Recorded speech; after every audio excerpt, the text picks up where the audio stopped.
Okay. Good afternoon, everyone. Classes are currently out of session. We're in the midst of midterms, so I'll be just doing a one-to-one discussion, and currently don't have students in class. But this is post review of the reflective PLC report.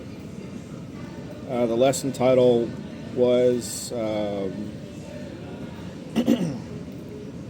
for a midterm review discussing 2 units: what makes a person admirable, as well as how do marketers maintain our attention.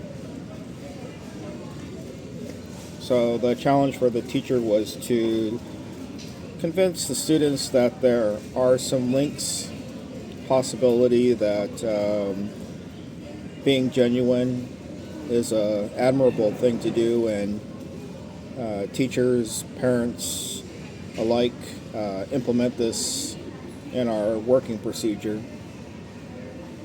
The score that I roughly got, between 1 being the lowest, 4 being the highest, was 2.5. So room for improvement. Trying something new, which is trying to use a little bit more of AI, as well as recording myself so that I can make gradual steps of improvement so that I myself can become a better teacher. Aims of the lesson was to help students to explore concepts while strengthening vocabulary, as well as discussing grammar skills. Students were clearly able to pinpoint key vocabulary words, which help to describe what makes a person admirable, as well as potential marketing strategies. It was noted, was there any possible links between the two? And throughout the 30 to 40 minute class, students were able to think about this, and not too many students replied. So I think that was maybe the main concern of the person evaluating my lesson plan. Wasn't enough participation, as well as students were able to understand the objectives about restrictive relative clauses, definite and indefinite articles, as well as connect language to larger ideas. How do people are influenced, how to get people to how people are influenced, how to get people's attention, as well as human development. Suggestion is students appeared to grasp the relevance of the vocabulary both on a personal and commercial level, but just not enough feedback from them.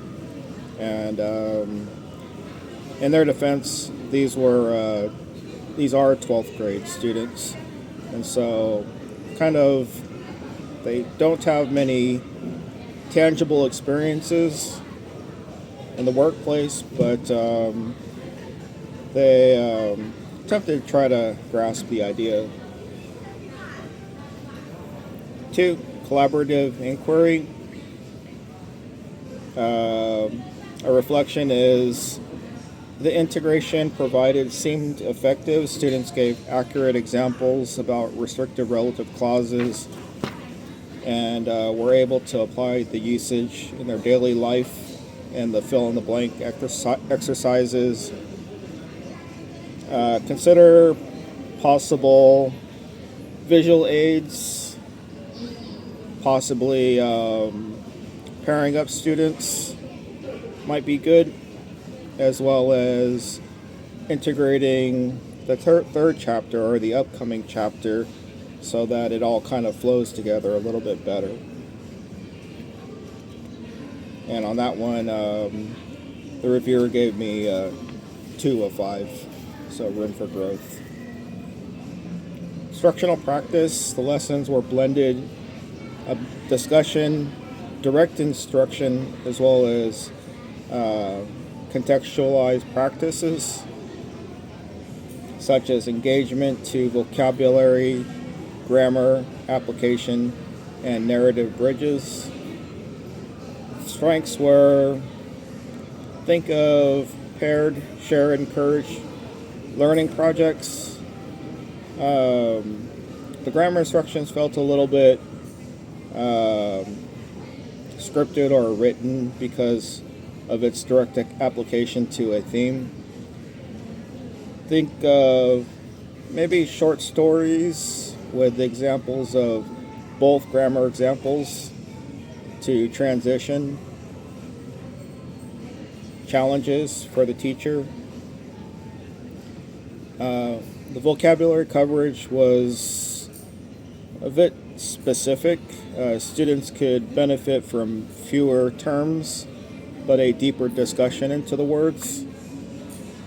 Time for grammar was but limited. Follow up with a mini lesson or mini questions to see if they grasp the concepts. And evidence of students' impact. Students produce original examples using targeted grammar structures. Class discussion reflected thoughtful engagement with topic of admiration, including examples of public figures and advertising. Towards the end, the students seemed to be able to begin to think critically about being authentic versus manufactured influence. Keynote is one student connected with the word advocate to a recent ad campaign supporting social causes, showing meaningful grasp of both vocabulary and social context. Next possible step, which is probably what we're aiming for here, and this would be the part of the reflection report based on the PLC process. Explore how narrative text can be more consistently used to frame grammar and vocabulary learning. Continue to integrate thematic vocabulary into functional grammar activities, as well as share students' work and examples across classes to identify patterns and effective studying procedures or strategies. So once again, thank you for your time. Hopefully you're doing well, and let's try a second stab at this. Once again, title is Midterm. First unit is I'm going to be talking about vocabulary. Second part, talking about grammar. And third part is short stories. Aiming for 45 minutes. Hello, good morning. Thank you for coming. And I was wondering if anybody had any questions about the previous day or the last time we met. If not, let's take a quick moment to take attendance. Good thing about attendance is getting to know names and faces, and so teachers should take attendance on a daily basis. Total number of students was 39. So let's dive right into an intriguing question. What makes somebody admirable? And how do marketers get our attention? These might seem like separate ideas at first, but we'll uncover some interesting connections between the two of them. We'll also cover some important grammar points and set the stage for our next unit. Once again, quick reminder that this will be in print And you can take a look at this afterwards, but I want you mostly to pay attention and ask questions if they arise. So take a moment. Can you think of anybody that you find as admirable? What specific qualities stand out about them that make them admirable to you? Now share your thoughts with me and explain why some of these qualities are important. Some of the important qualities that students had brought up were kindness, and so that was a common theme for their writing example for the essay. Midterm essay was 3 paragraphs involving an introduction, a body paragraph, and a conclusion. Introduction obviously had a thesis statement, and body was made to support the thesis statement, and the conclusion rephrased the thesis statement as well as provided some interesting thoughts. Another point that came up was simply to be thoughtful, which was obviously related to being kindful, as well as small ideas or small gestures of appreciation. So most of the students had written something along the lines of being thankful about their parents and possibly teachers. Well, with that in mind, there is a link between the two. So Units 1 and Units 2 seem like they're a world apart from each other, but possibly they're actually related. So Unit 1 talks about what makes a person admirable. Many of us talked about our parents, and just kind of a good place to start. But then Unit 2 jumped into how do marketers keep our attention, and your teacher wishes to ask you, are they possibly linked somehow, some way? And not too many students volunteered to have some thoughts about this, but based on the teacher's manual, it said that it was our job to possibly link the two, that marketers could have traits that people that we admire. And I reminded students that sometimes it's not a matter of being a good salesman, but it's a matter of selling our own personal ideas, and that's the challenge. Students understood the qualities of being authentic and trustworthy. Admirable people are usually authentic. Marketers also try to project the idea of being authentic in terms of selling their brand and providing a trustworthy message to the potential buyer. They want consumers to feel that there is a genuine connection, much like we feel a genuine connection with people who we admire. Achievements and success. We admire those who achieve great things, such as marketers frequently highlight their achievements or their successes of their products or the people who use them, hoping that admiration for success will transfer into their brand and grab your attention. Advocacy and providing value.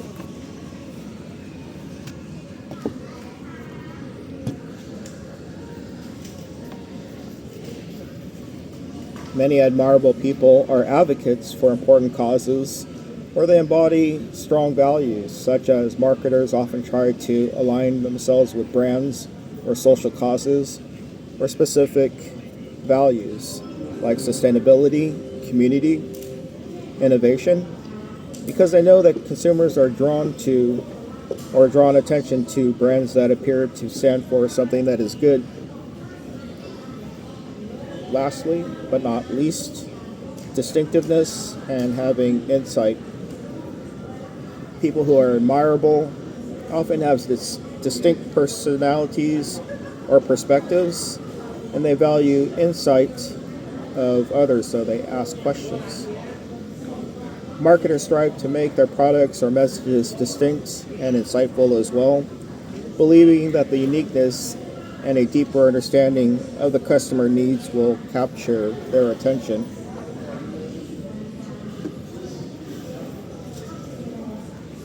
Any questions, students? Well, there's a saying that your teachers or your parents wear a hat depending upon the current situation, and it's just a day in and day out activity that have to learn to think outside of the box. There are a lot of things that are scripted. Sometimes teachers have to follow a script, but with enough practice, we get better at these things. And in this particular class, I have 3 opportunities to make subtle improvements, and so that I can provide to you a better service. So don't necessarily think about the marketer or salesperson.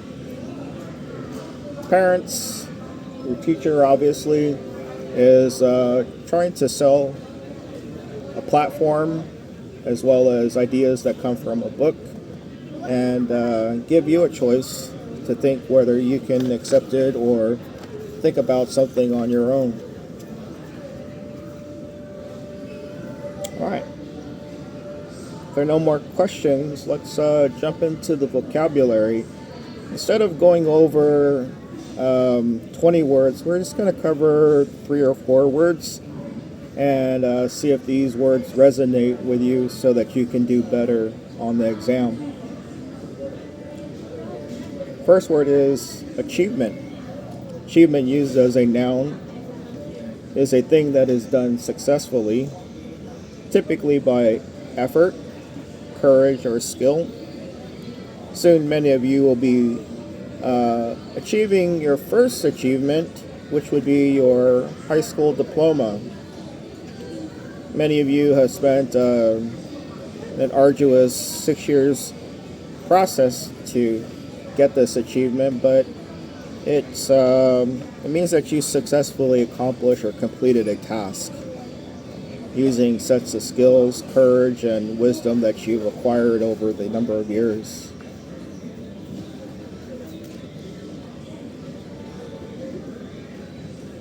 Humility.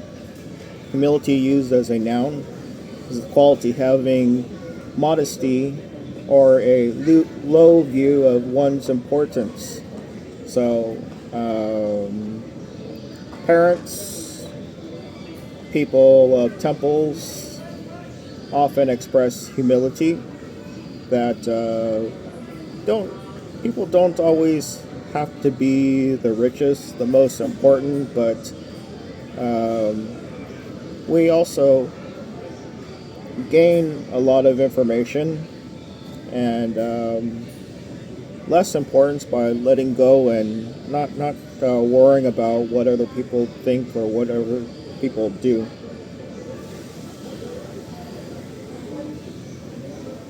Insight. Insight is the capability to gain an accurate and deep understanding of someone or something.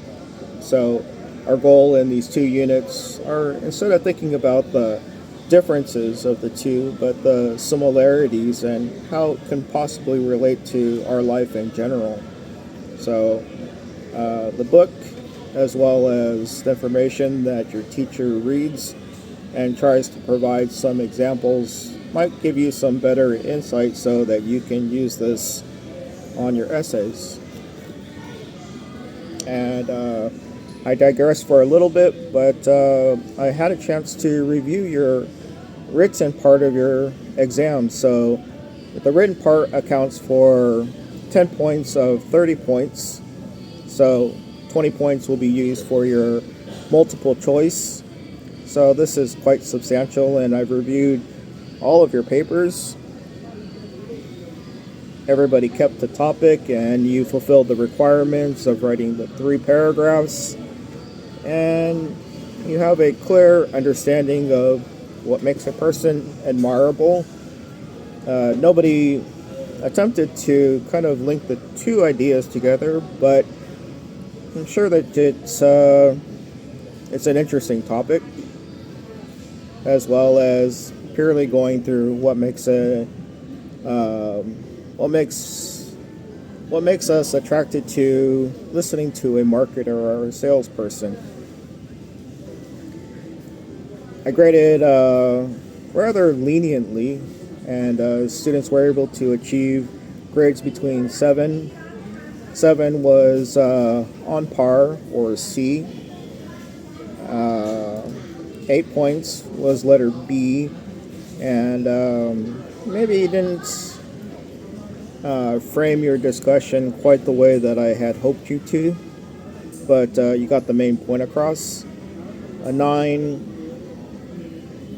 possibly, you're almost perfect. Maybe you missed the title, or I wasn't completely convinced that the thesis statement was strong enough, or maybe there was a lack of time and you weren't able to convince me that your conclusion was strong enough to rephrase your thesis statement. And 10 of 10 obviously was you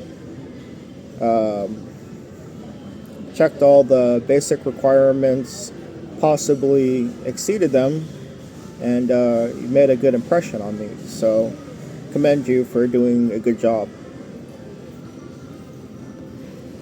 Anybody have any feedback about their essays? Any questions about the questions that were asked? Okay.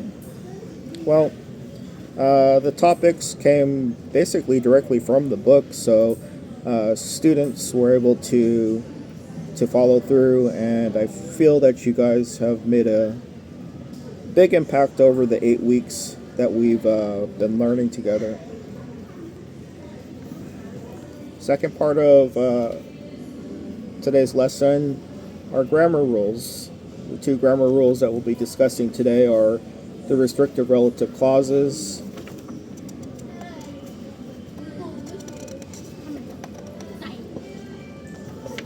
as well as definite and indefinite articles. How well do you feel that you're going to be able to do on the exam? Well, don't feel intimidated. As I told you, that learning is by doing, and by mistakes we are able to sharpen our skills and make some adjustments and improvements. So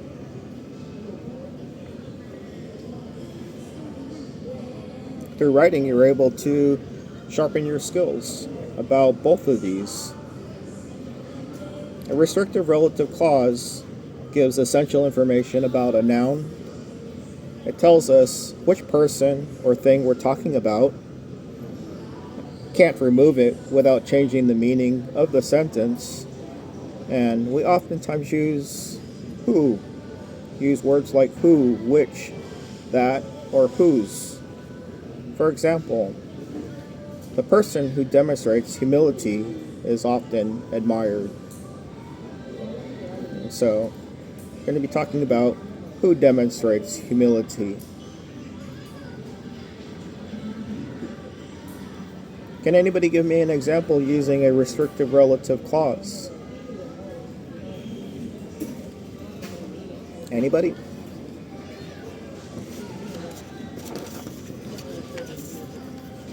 Well,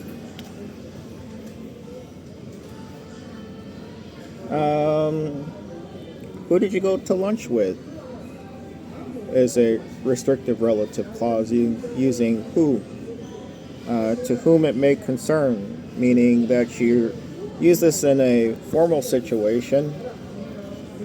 We oftentimes use whom.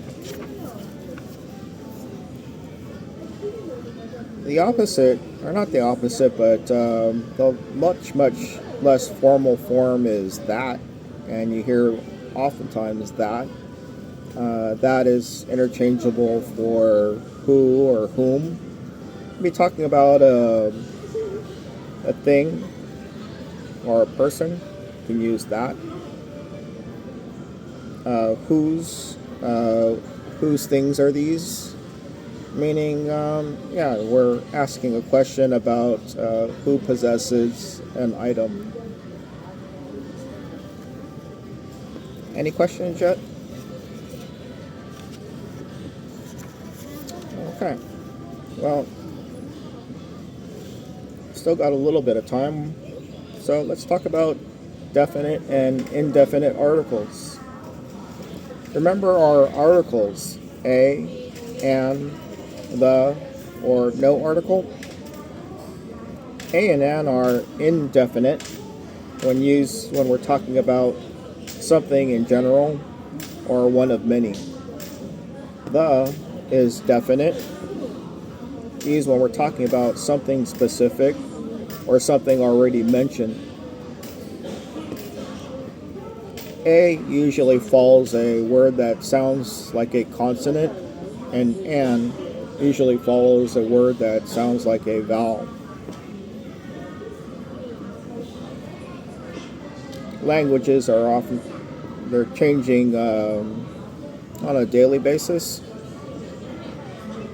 And so let's take a look at a couple of sentences here, class. So on the board, let's try to do a quick fill in the blank to practice what we know.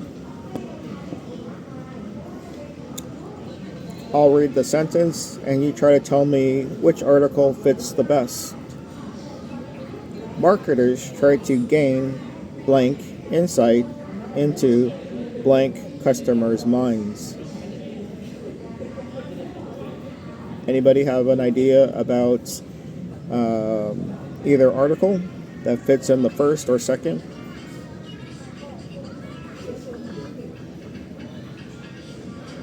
Okay. So the first one is marketers try to gain insight. We don't need an article into the customer's mind because we're assuming that the person knows their business and they've done their homework to understand the customers better. Any questions about that example? Okay. Well, I think I've tried this one with you before.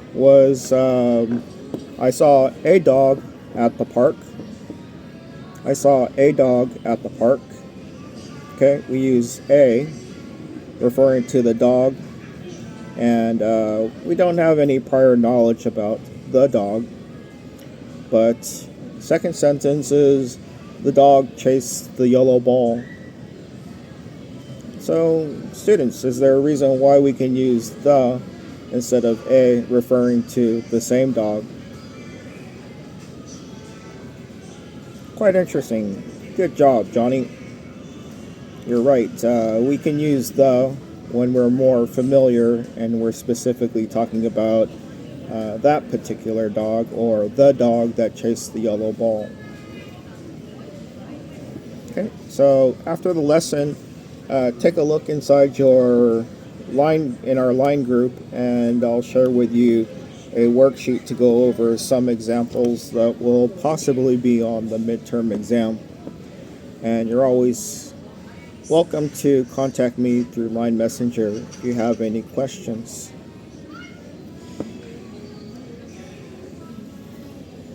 Okay.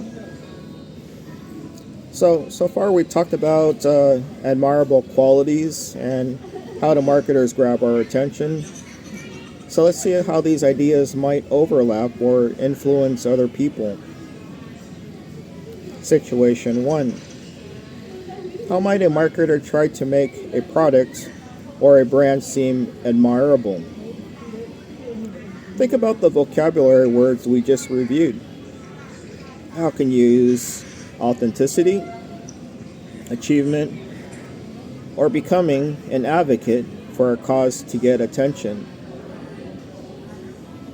Well, this is an interesting thing because brands oftentimes try to sell their product based upon an athlete, maybe somebody famous that is admirable to help to sell or market their product, such as the Thai singer that is part of Blackpink. She's seen as an admirable person as well as somebody that teenagers could relate to, so she appears very authentic and understands the Thai mind. And so I think this is one example of many that might apply to this situation. Discussion 2. On the flip side, how do people we admire or those who we truly embody as admirable have qualities such as humility or have distinct personalities? Or more specifically, how do they get our attention even without trying to be somebody like a marketeer? How does that kind of person influence us? Interesting topic. Many of you have written that you're considered, and we naturally have to sell our personality and these small things that people have done for us, or we try to pay forward by helping others. We too have tried to become influencers by being humble or emulating qualities of people that we find who are attracted to us. Well, let me tell you a short story about how to bridge this unit to Unit 3, which we'll be discussing the week after midterms. It's about a character's journey and some early life experiences.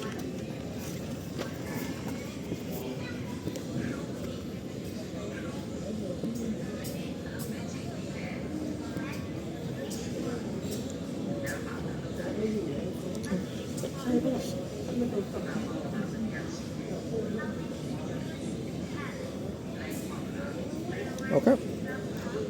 Well,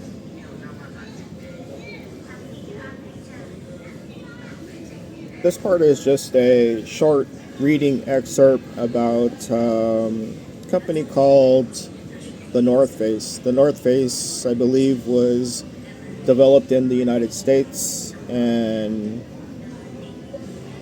it's a brand that sells camping gear and hiking equipment that people trust. People trust that it will work. The mountaineers that use it publicly advertise for the company by wearing their products with their name on it. And so, is it a brand that you can trust as well, based upon those who freely advertise about it? Well, interesting. Many of us wear big symbols to help advertise for companies like Stussy. Thailand's not necessarily a company, but the style of clothing that we wear sends a certain message to others, and others might be attracted to us and they might like our style. But in general, they're attracted to our personality. Can anybody else think of a story that might be able to add to this? Well, if not, I'll hopefully have a chance to read everybody's 3-paragraph essay, and I wish you well on your multiple choice midterm. Remember that it's worth 20 points, and the written part is worth 10, so do the best that you can. Any questions? Okay. Well, thank you for your time, and anything rises, let me know by line messenger. You can either send me a direct message or share it with a group. Thank you for your time.